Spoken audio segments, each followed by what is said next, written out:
Meus irmãos, a liturgia de hoje nos apresenta, na primeira leitura, o livro dos Atos dos Apóstolos. Desde a Páscoa, nós vemos na liturgia da missa de todos os dias o livro dos Atos dos Apóstolos.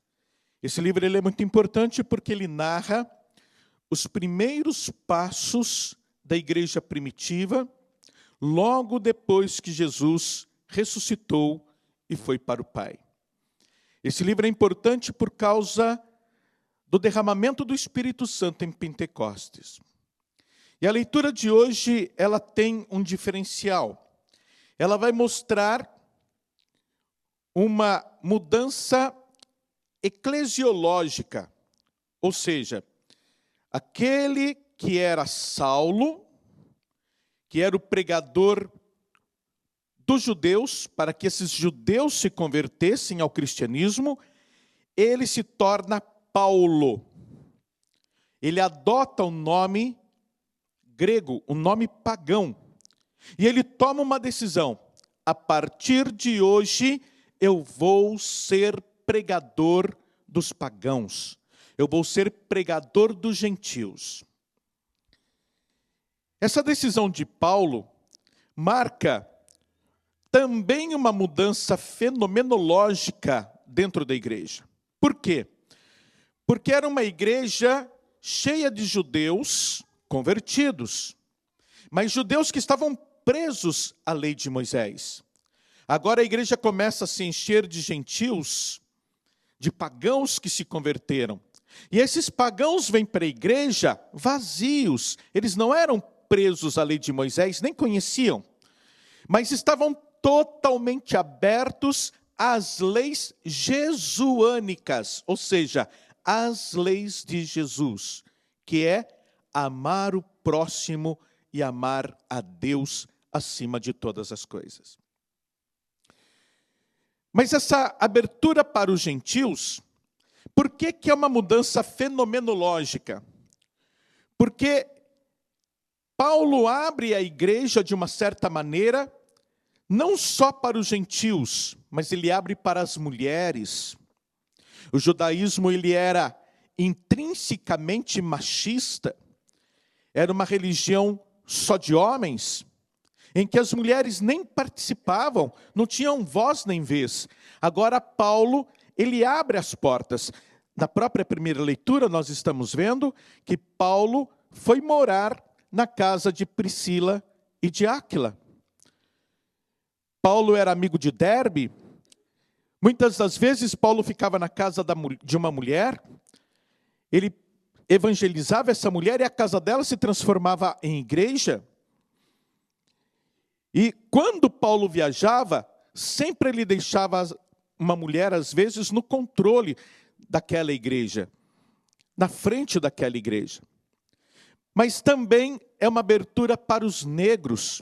Se vocês pegam Atos dos Apóstolos, capítulo 8, versículo 26, por exemplo, Filipe está pregando para o ministro de Candace, que era a rainha da Etiópia.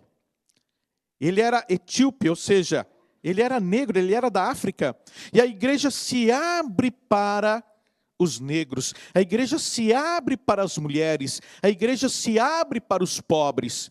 Nós temos um rosto da igreja diferente, é a igreja de Jesus Cristo. Na sua comunidade, como que você se abre para o irmão que é diferente? Na sua igreja, como que você se abre para os pobres? Como que você se abre para o ministério das mulheres? Como que você se abre para o ministério e para o acolhimento dos irmãos negros? Você como ser humano, porque você é a igreja, como que você acolhe o irmão que é diferente de você? Na leitura do Evangelho, nós temos dois momentos diferentes. Pouco tempo e já não me vereis. Por que Jesus falou isso?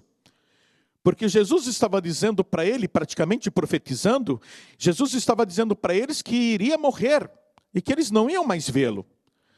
Mas aí Jesus vai dizer, outra vez pouco tempo e me vereis de novo. Aqui Jesus já está falando da sua ressurreição.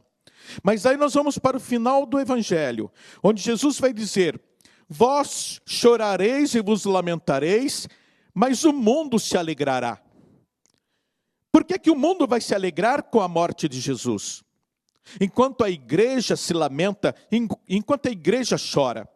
Porque o mundo aqui simboliza o mal, porque o mundo aqui simboliza o pecado, porque o mundo aqui simboliza o inimigo de nossas almas. Quando Jesus morre, o diabo pensa que é vencedor. E quem faz parte das trevas se alegra com a morte do justo. Mas logo Jesus vai dizer: vós ficareis tristes, mas a vossa tristeza se transformará em alegria. Aqui Jesus está falando da tristeza ontológica. O que é a igreja? O que é uma tristeza ontológica? É uma tristeza do fundo da alma, é uma tristeza que parece que faz parte do nosso ser. Você já imaginou o tamanho da tristeza de uma pessoa que tem que enterrar, uma mãe que tem que enterrar o filho? Uma mulher que perde o esposo? Um filho, uma filha que perde a mãe para o câncer? Imaginem o tamanho dessa tristeza. E como é que essa pessoa consegue se libertar dessa tristeza? Somente com uma alegria que também é ontológica. E essa alegria ontológica só pode vir do Espírito Santo. Então imaginem, você tem uma mãe, de repente essa mãe morre por causa do câncer.